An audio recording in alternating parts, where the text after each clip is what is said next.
Día 36. Éxodo 21.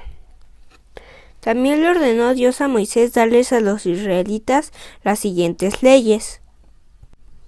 Cuando compren un esclavo israelita, solo podrán obligarlo a trabajar durante 6 años. El 7º año el esclavo quedará libre sin que tenga que dar nada a cambio. Si cuando fue comprado venía solo, se irá solo. Si venía con esposa, se marchará con ella. Si el esclavo recibió esposa y tuvo hijos con ella, tendrá que irse solo, pues la esposa y los hijos le pertenecen al dueño del esclavo. Si el esclavo dice con toda sinceridad, yo no quiero ser libre, pues amo a mi esposa, a mis hijos y a mi dueño, deberán llevarlos al santuario y allí le perforarán la oreja. Con esa marca se sabrá que el esclavo es de su dueño para siempre. Si alguien vende a su hija como esclava, debe tener en cuenta que ella no saldrá libre como los esclavos varones. Si el que la compra no la quiere como esposa porque no le gusta, deberá permitir que alguien de su propio pueblo pague por su libertad, pero no podrá vendérsela a ningún extranjero. Si el que la compró quiere que ella se case con su hijo, deberá tratarla como una hija. Si el que la compró se casa con ella y luego se casa con otra, no podrá quitarle a la que fue esclava sus derechos de esposa, ni podrá darle menos comida o ropa. Si le quita estas 3 cosas, ella quedará libre sin tener que pagar nada por su libertad. Quien mate a golpes a otra persona será condenado a muerte. Si mató al otro sin querer y yo había dispuesto que de todos modos muriera, entonces el que lo mató podrá huir y esconderse en el lugar que voy a indicarle. Quien mate a otra persona con toda intención será condenado a muerte, aunque busque protección en mi altar. Quien golpea a su padre o a su madre será condenado a muerte. A quien haya secuestrado y vendido a otra persona o aún lo tenga en su poder se le condenará a muerte. Quien insulte a su padre o a su madre será condenado a muerte. Si 2 hombres se pelean y uno de ellos hiere al otro con una piedra o con el puño y lo deja tan herido que debe quedarse en cama, el que hirió ese será inocente únicamente si el herido logra levantarse y caminar con ayuda de un bastón. Sin embargo, tendrá que pagarle al herido su curación y el tiempo que tardó en recuperarse. Si alguien golpea con un palo a su esclavo o a su esclava y él o ella mueren en ese momento, deberá ser castigado por su crimen.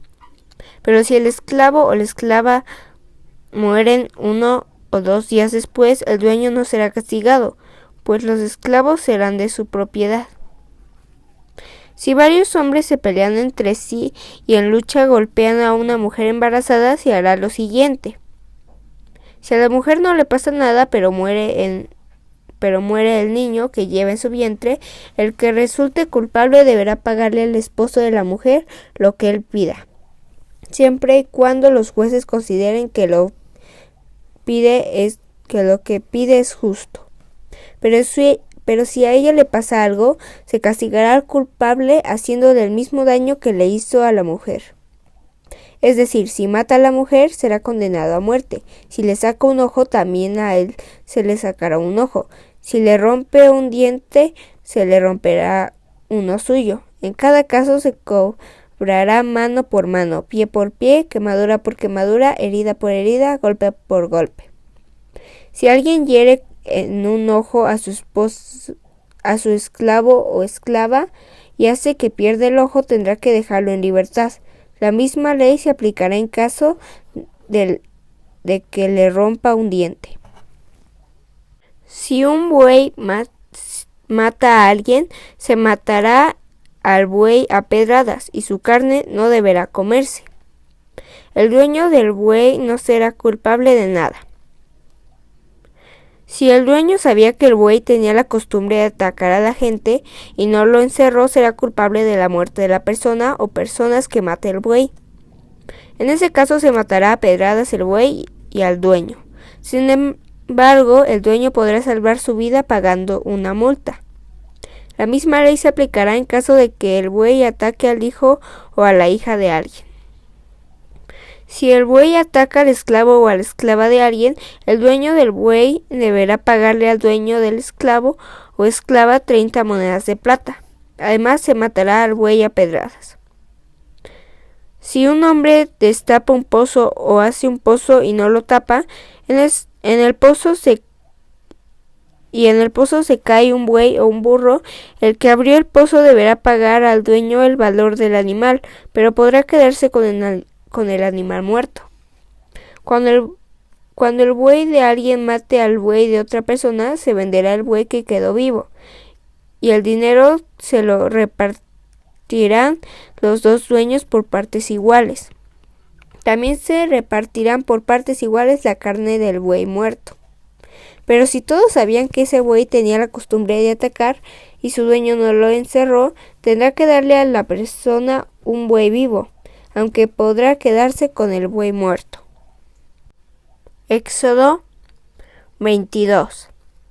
Si alguien roba un buey o una oveja y mata o vende el animal, deberá devolver al dueño 5 bueyes por el buey robado y 4 ovejas por la oveja robada. Si el animal robado todavía está vivo y en poder del ladrón, éste deberá devolver al dueño 2 animales. Todo ladrón deberá pagar el precio de lo que haya robado. Si no puede pagar, será vendido como esclavo para pagar lo robado. Si el dueño de una propiedad sorprende a un ladrón robando de noche y lo mata, no será culpable de su muerte. Si lo sorprende robando de día y lo mata, entonces sí será culpable. Si alguien suelta sus animales en su propiedad y estos van y comen en el terreno de otra persona, tendrá que pagar por lo menos de sus cosechas los daños que causen sus animales. Si alguien enciende un fuego en propiedad ajena y el fuego destruye todo el trigo y el campo, el que prendió el fuego deberá pagarle al dueño todos los daños causados. Si alguien le da a otra persona dinero o cosas de valor para que las guarde y algún ladrón se roba todo eso, el ladrón tendrá que pagar el doble de lo robado, si es que lo atrapan. Si el ladrón huye, la persona que guardaba lo que fue robado deberá presentarse en el templo y jurar ante Dios que es inocente. Si 2 personas afirman ser dueños del mismo buey, burro, oveja o algún otro objeto, deberán ir al templo para que su caso se resuelva ante Dios. Quien haya mentido deberá pagar el doble al verdadero dueño. Si alguien sale de viaje y deja un animal al cuidado de otra persona, esa persona no será responsable si el animal muere o sufre algún daño o alguien se lo roba sin ser visto.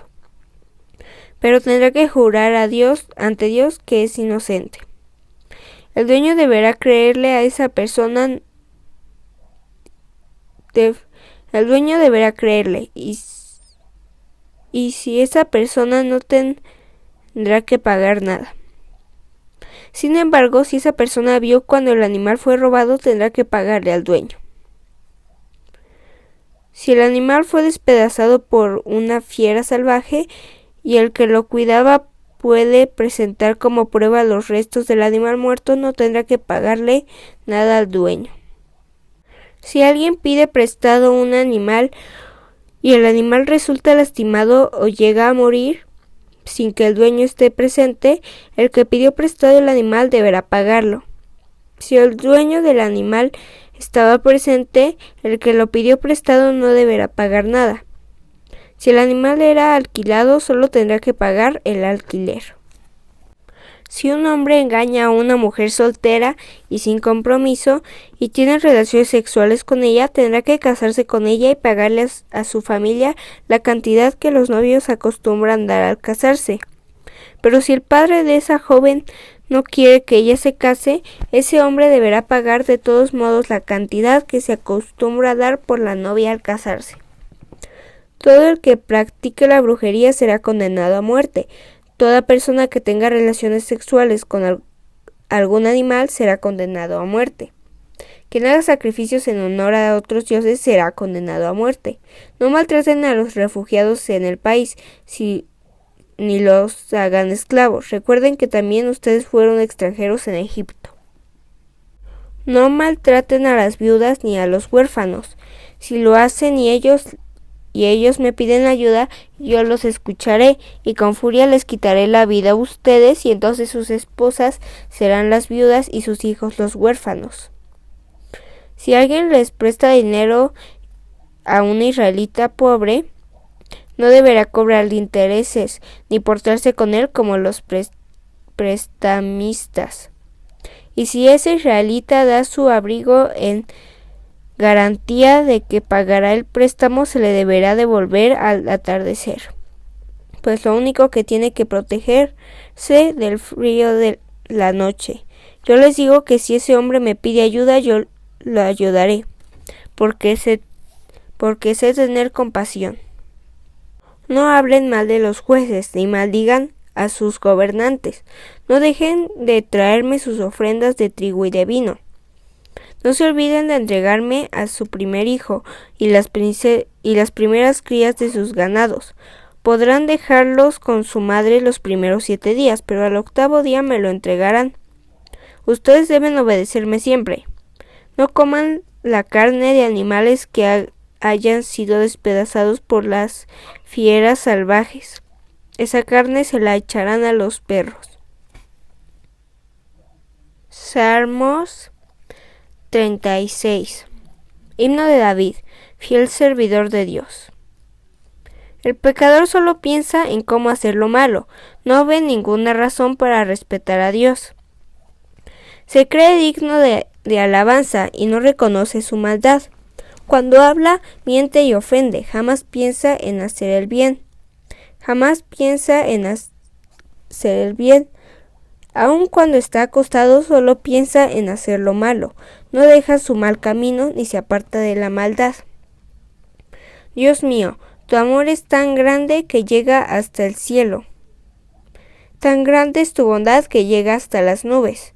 Tus decisiones son justas, son firmes como las montañas y profundas como el mar. Hombres y animales están abajo de tu cuidado. Dios mío, tu amor es incomparable. Bajo tu sombra protectora todos hallamos refugio. Con la abundancia de tu casa nos dejas satisfechos. En tu río de bendiciones apagas nuestra sed. Solo en ti se encuentra la fuente de vida, y solo en tu presencia podemos ver la luz. Bendice con tu amor a todos los que te aman. Salva con tu justicia a los que son sinceros. No dejes que los orgullosos me pongan el pie encima. No permitas que los malvados hagan conmigo lo que quieran. Fíjense en los malvados, han rodado por los suelos y no volverán a levantarse.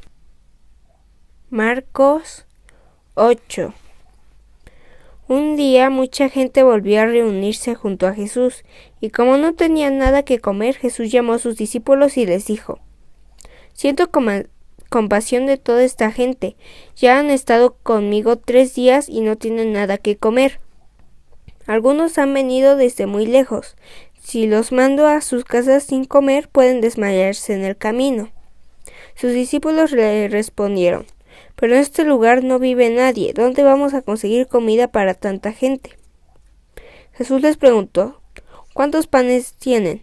7, contestaron los discípulos. Jesús les ordenó a la gente que se sentara en el suelo. Luego tomó los 7 panes y dio gracias a Dios. Partió los panes en pedazos y se los entregó a sus discípulos, para que ellos los repartieran entre la gente. Los discípulos hicieron lo que Jesús les había mandado. Como también tenían unos cuantos pescaditos, Jesús dio gracias y mandó que los repartieran. Todos los que estaban allí comieron hasta quedar satisfechos, y con los pedazos que sobraron llenaron 7 canastas. Los que comieron eran como 4,000 personas. Luego Jesús los despidió, subió a la barca y se fue con sus discípulos a la región de Dalmanuta. Los fariseos llegaron a donde estaba Jesús y comenzaron a discutir con él, para ponerle una trampa. Le pidieron que demostrara con alguna señal milagrosa que él venía de parte de Dios. Jesús se molestó mucho por esto y dijo: ¿Por qué siempre piden ustedes una señal? Les aseguro que no se les dará ninguna. Entonces Jesús los dejó, volvió a subir a la barca y fue al otro lado del lago. Los discípulos se habían olvidado de llevar comida y solo tenían un pan en la barca. Jesús les advirtió: les recomiendo que se cuiden de la levadura de los fariseos y de la levadura de Herodes Antipas. Los discípulos comenzaron a hablar y entre ellos decían: seguramente dijo eso porque no trajimos pan. Jesús se dio cuenta de lo que hablaban y les dijo: ¿por qué hablan de pan? ¿Todavía no comprenden? ¿Tienen la mente cerrada? Si tienen ojos, ¿cómo es que no ven? Si tienen oídos, ¿por qué no oyen? ¿No se acuerdan de aquella vez cuando repartí 5 panes entre 5,000 hombres? ¿Cuántas canastas llenaron entonces con lo que sobró? Los discípulos respondieron: 12 canastas. Jesús les preguntó: ¿y cuando repartí 7 panes entre 4,000, cuántas canastas llenaron? 7, contestaron los discípulos. Jesús les dijo entonces: ¿y todavía no entienden? Cuando llegaron al pueblo de Betsaida, unas personas guiaron a un ciego hasta Jesús y le pidieron que lo tocara. Jesús tomó al ciego de la mano y lo llevó fuera del pueblo. Después le mojó los ojos con saliva, colocó las manos sobre él y le preguntó si veía algo. El ciego respondió: veo gente, pero parecen árboles que caminan. Entonces Jesús volvió a ponerle las manos sobre los ojos. El hombre miró de nuevo con cuidado y vio claramente porque ya estaba sano. Jesús le mandó que volviera a su casa y le dijo: no regreses al pueblo. Después de esto, Jesús y sus discípulos fueron a los caseríos cercanos al pueblo de Cesarea de Filipo. En el camino Jesús les preguntó: ¿qué dice la gente acerca de mí? Los discípulos contestaron: algunos dicen que eres Juan el Bautista, otros dicen que eres el profeta Elías, y otros piensan que eres alguno de los profetas. Entonces Jesús les preguntó: ¿y ustedes qué opinan? ¿Quién soy yo? Y Pedro contestó: tú eres el Mesías. Jesús les ordenó que no le contaran a nadie que él era el Mesías. Jesús comenzó a anunciar a sus discípulos lo que iba a pasar. Yo, el Hijo del Hombre, voy a sufrir mucho. Seré rechazado por los líderes del pueblo, por los sacerdotes principales y por los maestros de la ley. Me van a matar, pero 3 días después resucitaré. Como Jesús habló tan claramente de su muerte, Pedro lo llevó aparte y lo reprendió por hablar de eso. Pero Jesús se volvió frente a todos sus discípulos y regañó a Pedro. Pedro, estás hablando como Satanás, aparte de mí, pues no entiendes los planes de Dios. Apártate de mí, pues no entiendes los planes de Dios. Te comportas como cualquier ser humano. Después Jesús llamó a sus discípulos y a la gente y les dijo: si ustedes quieren ser mis discípulos, tienen que olvidarse de hacer su propia voluntad. Tienen que estar dispuestos a morir en una cruz y a hacer lo que yo les diga. Porque si solo les preocupa salvar la vida, la van a perder. Pero si deciden dar su vida por mí y por anunciar las buenas noticias, entonces se salvarán. De nada sirve que una persona gane todo lo que quiere en el mundo si al fin de cuentas pierde su vida. Y no hay nada que una persona pueda dar para salvar su vida. Delante de esta gente malvada que rechaza a Dios, no se avergüencen de mí ni de mis palabras. Si lo hacen, yo, el Hijo del Hombre, me avergonzaré de ustedes cuando venga con el poder de mi Padre y con sus ángeles. Aquí tienes más videos. Suscríbete, activa la campanita, comparte y deja tus comentarios. Gracia y paz.